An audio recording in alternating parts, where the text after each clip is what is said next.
16 seconds. Big fire in the pits. Big fire in the pits. Big fire in the pits. Steve Burns is there. Well, guys, we were in Rusty Wallace's pits, and we looked at as Matt Kenseth was pitting. Can't see if any crewmen have been hurt. Now a lot of other teams rushing in, trying to move gas cans out of the way. Lots of smoke now as they're trying to get the fire out, but a big fire in Matt Kenseth's pit. A fire brings out caution. Caution at lap 321 in the Matt Kenseth and Kurt Busch pit areas there. The leader is the 99. Fire. The pit road is closed, as you can imagine. And caution for the 8th time. A scary fire, and it was a big one as pit road fires go. Eli, and one of the reasons the caution's out, look at all the smoke down in turn 1 there. Visibility is almost gone. They are calling for ambulances, and you'll see them pirouetting into picture here in a moment. They're also bringing some additional fire safety crews down to the scene. Steve? Yeah, Rick Mashinsky is the gas man on the 17 car, and they are putting ice around his neck. The emergency workers are here. He's on his knees, and as I said, they're putting ice down his uniform, trying to keep him cool down. Rich Mashinsky, the gas man on the 17 car. Jack Roush, of course, with that distinctive hat of his. You see him front and center there as the concerned crew members from all of the different organizations look on. Rick Mashinsky, the fueler, the gas man. That was a scary, scary deal. Lots of fire down there.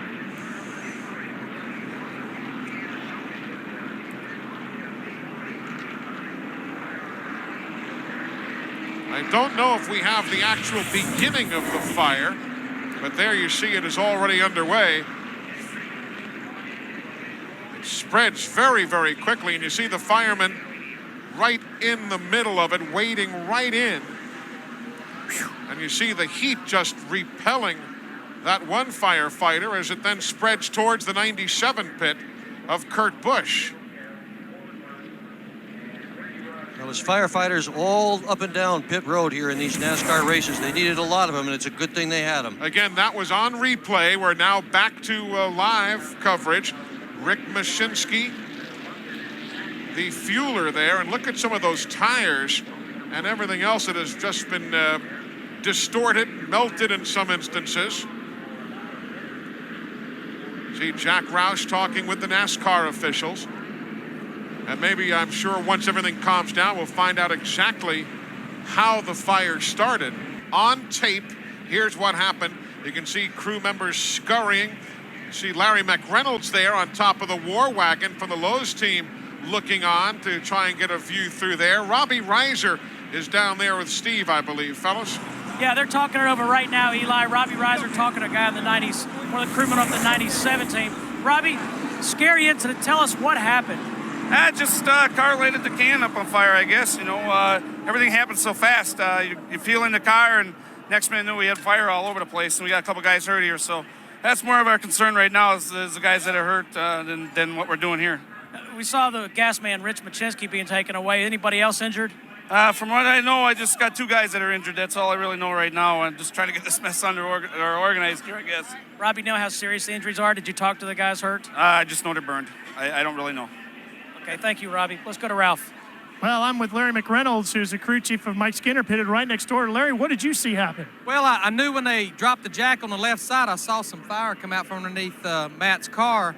And you saw him leave, and you saw the trail, which sometimes that happens, and I thought maybe it was done. But then I looked over and just seen like an inferno over there. And it's probably the biggest fear of the pits is a fire. And just certainly hope everybody's okay. And in the dilemma we had, on our last stop, we elected not to put fuel in ours to make some major adjustments because, again, there's no way you can go 90 laps here on a full run because of the tires. So we was within about 3 or 4 laps of having a pit because of being low on fuel. So thank the good Lord everything's okay. We just hope everybody with the 17 car is okay. Is everybody okay on your team? Yeah, a little covered in powder, but we're okay. Well, that was going to be my next question. I see everything's covered in flame retardant stuff. Will that affect your tires that you have sitting back here that are covered in dust now? No, I don't think so. You know, again, this pavement will wear the dust off pretty fast, too.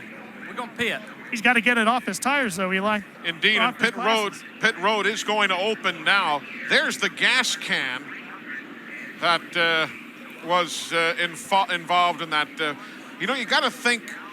Eli, this thing always has a neck on it like that. I'm sorry that we didn't stay with that can, but it has a neck there, and it was broken off at the fitting there. That was probably done as he was leaving, and the gas man tried to snatch the quick coupling that they have to gas these cars up with. Just got an update, Eli. The gas man, Rick Machinsky, was actually the only member of that 17 team injured. However, there are 2 firefighters who are being treated for inhaling dry chemicals used to put out the fire. Glenn Jarrett? Near scuffle broke out down here between the guys in the 99 pit and the 12 pit. The 99 got to his pit first.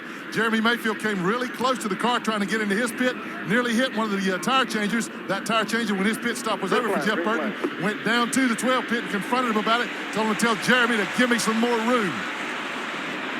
Well, temper's just a tad short here at the Rock this afternoon.